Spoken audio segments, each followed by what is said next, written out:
All right, don't mind my voice. I'm a little bit sick, but let's get into these questions. So, number one, is your neighborhood or community primarily made up of people from one racial group or ethnicity? Nah. My neighborhood back home is very diverse. I do not believe we have any discriminatory. Well, of course, those discriminatory housing policies go outside of just one area. It's nationwide. However, I know that our community is made in West Bloomfield, Michigan. It's made up of like Muslims, Jewish people, Asians, Black people, white people. It's never just, I've never seen just a bunch of one racial ethnicity. So I think that my neighborhood is very diverse. If your community and or school are racially segregated, has this resulted in fewer interracial relationships? So no, as I've said, it's very ethnically, racially diverse. I have a bunch of friends of different ethnicities back home, but I do believe since I have that many friendships like that, the consequences of missing out on cross-racial friendships and relationships is that you never gain a different perspective of sympathy, empathy, just feeling for another race or ethnicity outside of what you learn in school. So you always learn about how Jewish people went through World War II and anti-Semitism, or how Black people were slaves. But unless you gain the perspective of what has happened because of those things, to the people who live in the body of that color, that ethnicity, that race, you never actually learn anything. And that's just my opinion. So what do you think of Rothstein's reasoning? So Richard Rothstein said one thing in what I grasped as his reasoning in this video was that he said that we rely on government policies.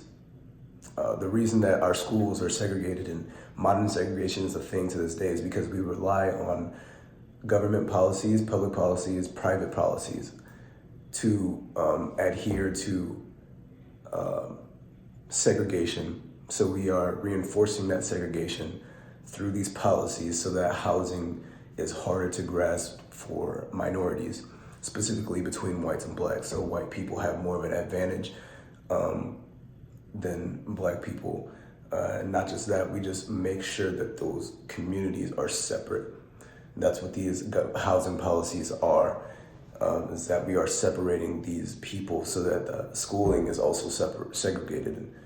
And that's what I grasp as his reasoning for our modern segregation, is that the government policies have adhered to reinforcing segregation. So what might we propose to remedy the situation? So we can come up with endless ideas, government policies to fix these situations, because we could easily just be like, make housing more affordable, which we've done in the past, but it's more on the people and us wanting to fix this as a problem, because most people won't even see it as a problem right now.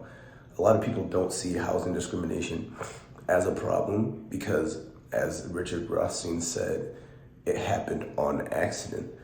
However, we purposefully put these government policies in place for the segregation to happen. So it's reliant on the people to want change out of discriminatory housing. What is one thing you'd like to better understand about your home or community and how you came to live there? So I know why we came to live in West Bloomfield, Michigan, just a suburban place. It's because my dad from the South, he's from Arkansas. His family came to Detroit, and they've always been in the hood, the boondocks and whatever. But he wanted us to have an opportunity to live outside of that, so that's how we came to live there. My mom was also from Pennsylvania. She came to Detroit too. It's kind of the same story.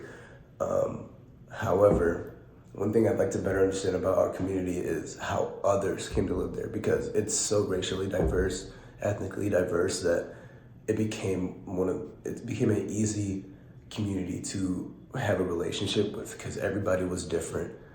So I wanted to know their reasoning for coming there, because if mine is like just getting out the hood, I want to know why there are some Muslims there, why are there Asians there.